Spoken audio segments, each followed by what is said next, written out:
You can access the entire episode now on our website, forbiddenknowledge.news, Rokfin, Rumble, and all podcast platforms. Well, that's a great place to start. Tell us a little bit about what you found out about this secret society and what they were all about. Well, it started in 1851. The people who lived in the house were called the Batemans. And there was Mr. Bateman, James Bateman, was a very rich industrialist. And he was in business with a neighbour, a man called Robert Heath, who lived in a nearby, also a very big mansion. And they were involved in business things together, iron foundries, coal mining, things like this. But the two of them were quite interested in ancient sites. And at the north part of the estate of this stately home called Biddulph Grange, there was this old stone circle, a kind of smaller version of Stonehenge, but without the stones along the top, just standing stones. It was probably about 3,000 years old, maybe a bit older. And next to it, there was this big tomb about 40 feet across and about 10 feet high. And James Bateman had a cousin called Thomas, who was an archaeologist, and he wanted to excavate this tomb. And the Bateman family and the Heath family got together to watch the opening of this tomb on the 4th of May, 1851. Now, while this was happening, Robert Heath's daughter, a 7-year-old girl called Mary, she was playing around in the area of the mound, and it had just been opened, and she basically crawled inside. And they were saying, "Mary, come out, it could be dangerous, it could be dangerous." When she came out, she was like different. They said, and this is what they record about her, that she came out not only different, but she had these strange psychic abilities. They didn't call them that. They said they called them gifts, but it's clear that that's what they're referring to, because she was able to tell people things about themselves she couldn't have known.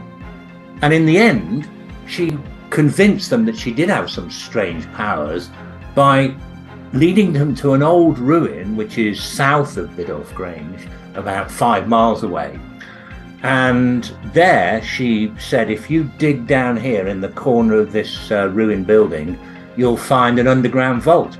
And she was absolutely right. So after that, she was, they were all convinced that she had these strange powers, and she seemed to have got them by going into the tomb. Other people tried crawling in and out, and nothing happened to them. And that was the beginning of it all. Now, was this secret society formed around this event? Yes, it was. Interesting. She began to tell them, they believed her now because she'd shown them where this underground vault was that had been forgotten for years, centuries. And she said that what they had to do was to start to build these create a mock Egyptian tomb. She knew what an Egyptian tomb looked like because there was pictures in the house of that, because the family were interested in that kind of thing. And she said they had to recreate an Egyptian tomb in the gardens, a Chinese temple, and a Celtic shrine, which was basically a sacred spring with water features and a pool and things like this. And that she told them to recreate these things. And she said that if you do, you'll be able to do all sorts of amazing stuff. Now, whatever it was she did, she proved to them that they should do this. James Bateman, the owner of the property, was really interested in horticulture. So he went traveling the world in his boat, basically collecting different plant samples from around the world to be brought back to England to be planted in his garden. He left behind in charge for like about 10 years. He was gone. He left behind his wife, Maria, who basically said, well, I'll help plant these gardens and organize the gardeners, but I am going to build these shrines, if you want to call them that little Mary said that they had to. So between 1851 and 56, something like that, they started to build these shrines.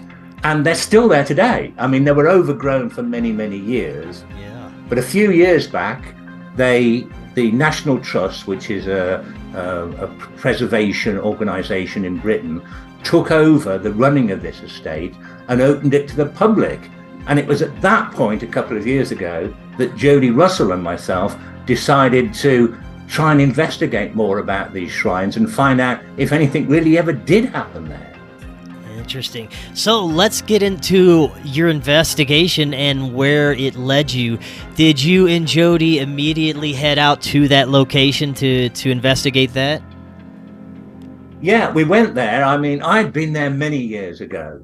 But I'd always meant to go back there. But when I went, it was completely overgrown. It was, you couldn't get to much of it. But now it was all neat and you could go around the various sites.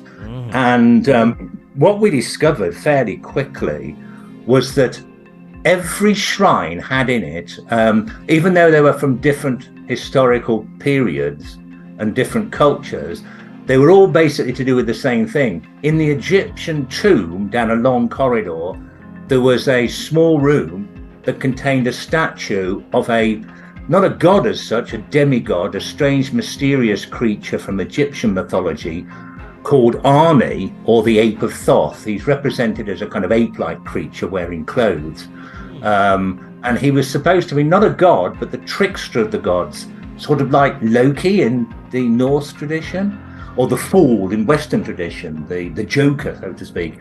And he was supposed to be above the laws of cause and effect. He could basically control fate and even influence time and destiny. That was what he was in Egyptian mythology. In the Chinese temple, there was this bull, this golden bull, that had the same role in Chinese mythology. And then you've got the Celtic shrine, which had a statue which is no longer there, but the head of it was found. The statue of a woman from Celtic mythology whose name was Bride, and Bride was basically exactly the same. She was the spirit of destiny and had the power to influence time and fate. So they basically seem to have been using three completely different ancient occult mystical systems to influence fate. So that was the first thing we realized. Interesting.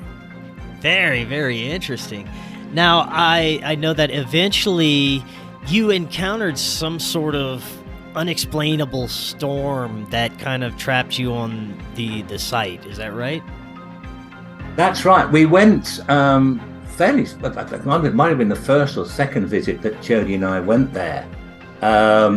We went to the old burial mound where Mary Heath had become psychic, where there was the old stone circle. The stone circle no longer exists, or just a couple of the stones are there. They've been taken away over the years by farmers and things.